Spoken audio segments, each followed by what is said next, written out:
So those are the first two singles. If the album's coming out in March, how many more singles do you think you'll release? Do you know? Do you know what the third one is? Body Breaks is going to be what we're going to release. I believe next. Yeah. Okay. When did you write Body Breaks? Body Breaks was early. It was written originally. A lot of those lyrics were written as a love song to this person at 8 months of absolute magic, and then a couple of months of madness, you know, sort of on repeat. And is it? It sounds like a love song. It is, and Yeah. Body Breaks. Here's what's interesting is that somebody gave me a DMT pen. You know what DMT is? DMT is like the active ingredient in like ayahuasca. Oh gosh. So but you can vaporize it now. So like DMT it's found naturally, like we actually created when we're born and when we die. Actually, it's a chemical that we naturally create, but it's found in some plants. So ayahuasca, you know what that is, obviously, and that's like a whole ritual thing, right? Yeah. You go see a shaman, you go to Peru or whatever, and you see a shaman, you drink it. Notoriously, it kind of makes you vomit or whatever, but then you have this like 10-hour trip through the cosmos. And so DMT, they figured out that you could vaporize it, and you don't need. So ayahuasca, the reason you could only kind of do it down in some of these South American countries and Central American countries was that the only way to make it active when you ingested it was through this certain plant that they have to mix it with, and that's the only way that it would. Otherwise, if you just ingest the DMT, it doesn't have any effect on you. Your metabolism burns it out. So now you can. So anyway, so I get this DMT pen. Oh gosh. This is Body Breaks. We're talking about Body Breaks. Yeah, we're talking about Body All Breaks, right. and I promise I'm still here. Yeah, Okay. and so I get this DMT pen. So the thing about DMT is that you kind of go into this incredible spiritual journey, but it's 15 minutes, and then you come out of it. But it's 15 minutes. I mean, it's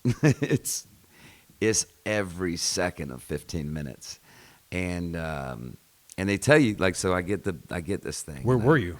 Well, so I get this thing, and they say when you do it, you want to pull this pin as hard as you can, and then you want to hold it in until you feel like you're gonna die. And by the time you exhale, you'll be in it. And I'm like, okay. So I kind of hold on to it for a minute. And I like, I'm not a drug guy, but I like psychedelics. I mean, I did plenty of drugs in my past, but I like psychedelics. And if you, not to party with, but to learn from, right? I think that they're an important tool in therapy now.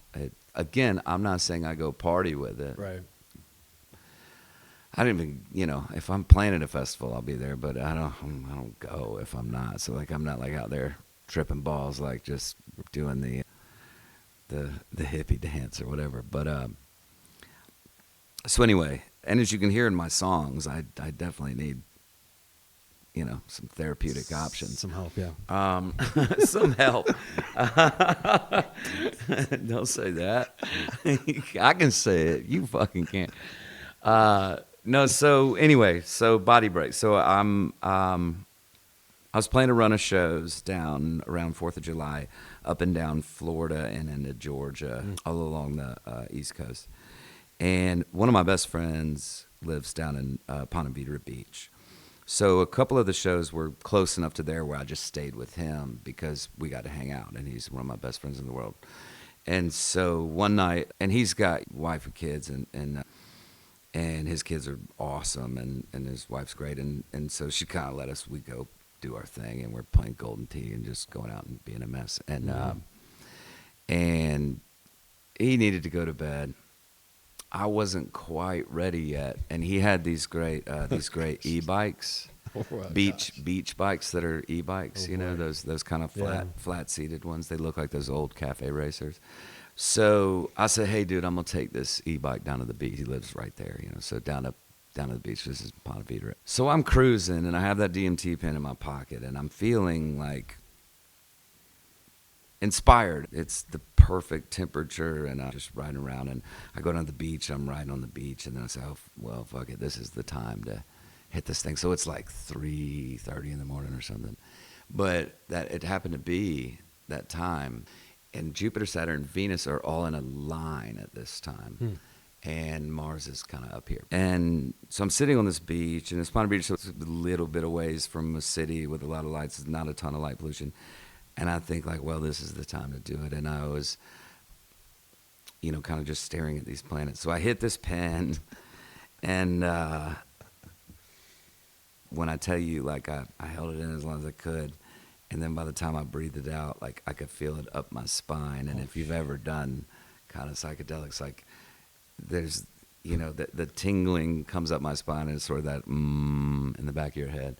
And I was gone. I mean, I was gone. I've done plenty of psychedelics.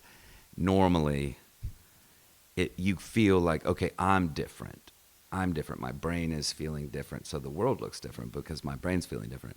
With this, I felt the exact same, but I felt like I was just at a different place, and I was hopping fucking galaxies, you know what I mean? But so I went in, and I just sort of, first time I just went like, holy hell. So then I came out, and to feel real again, I walked down, I put my feet in the water, and I sat down sort of in the water, and I went like, well, I didn't learn anything from that. That was sort of like that was a test run, you know? So then I did it again, and like I said, it only lasts like 15 minutes at a time. And this next time I saw my partner, and we were sort of on this edge of existence, and I guess the beach to me was sort of looked like the end of the, you know, we were sort of just in the cosmos. And then I saw my mom as a child, and then in a different perspective, you know, and then I saw,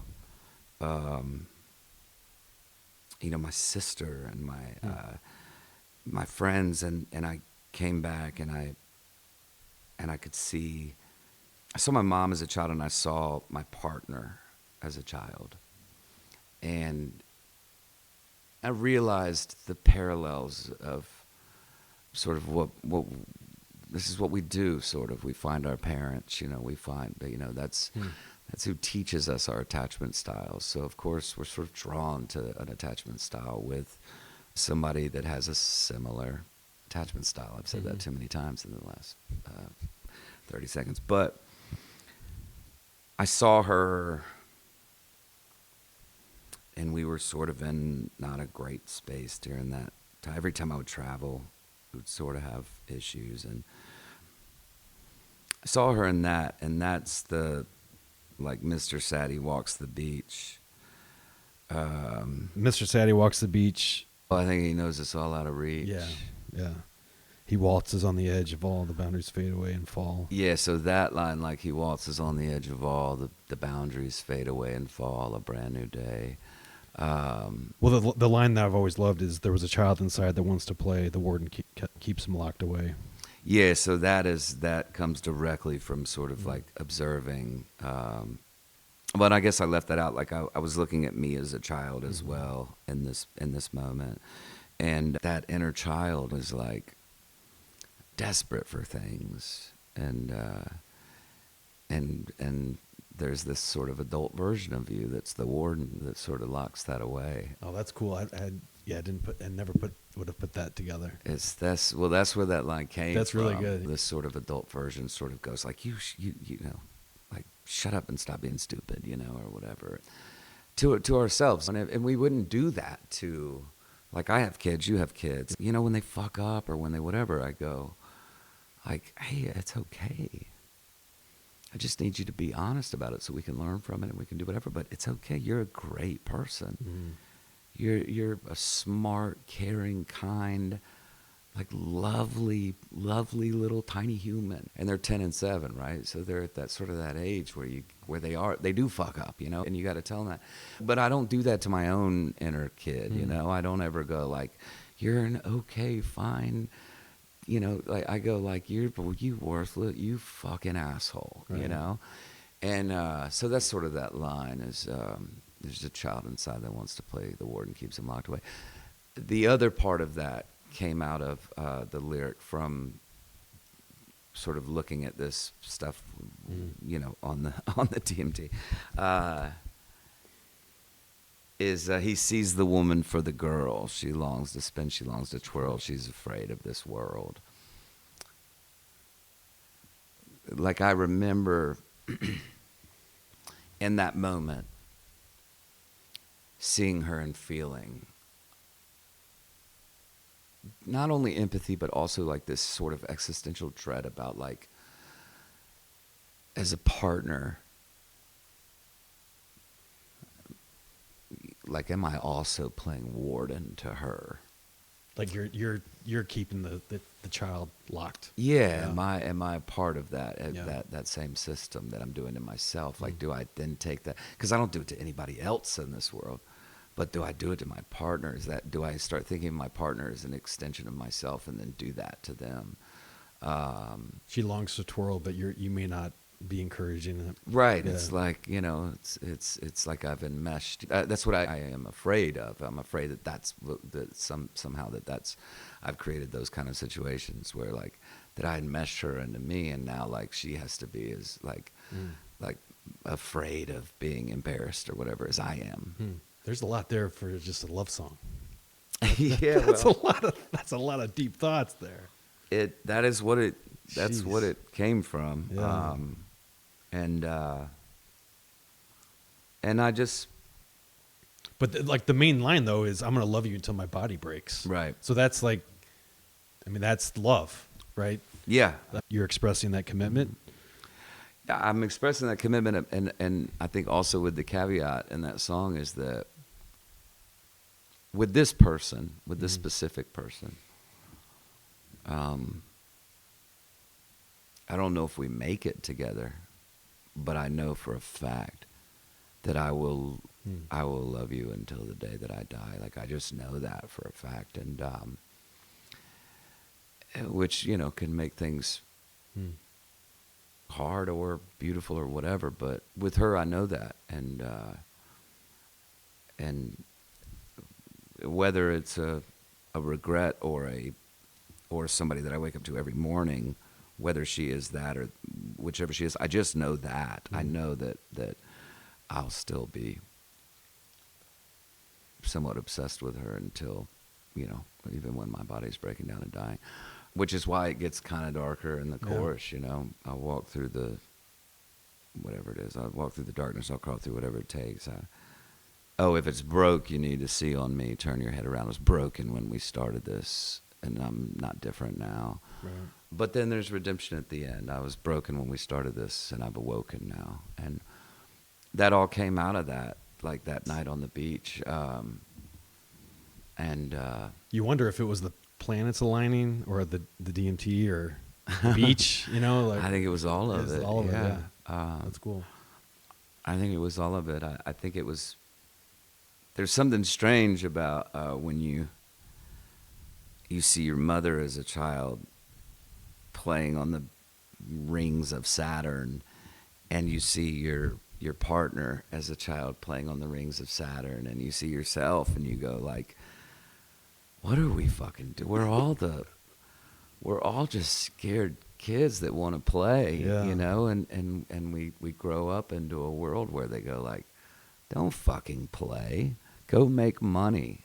Yeah. And I think especially the insecurity as an artist is I'm always walking around like, sometimes I'm really cool because I'm the singer and the songwriter and the artist or whatever. And other times I'm walking around with just like guys that are like, you know, like have real grown up jobs and I just feel like a child, you know, and I feel like I don't, yeah, the stock market is sort of crazy today, you know. The crypto's real big right now. No, around those guys I feel grown up. Okay, good. I feel very grown up around the crypto guys. But yeah, you know, you hear, so, you know, I got friends that are lawyers and shit, and they're talking about some important thing they did today, and I'm like, well, I wrote a pretty good song today, so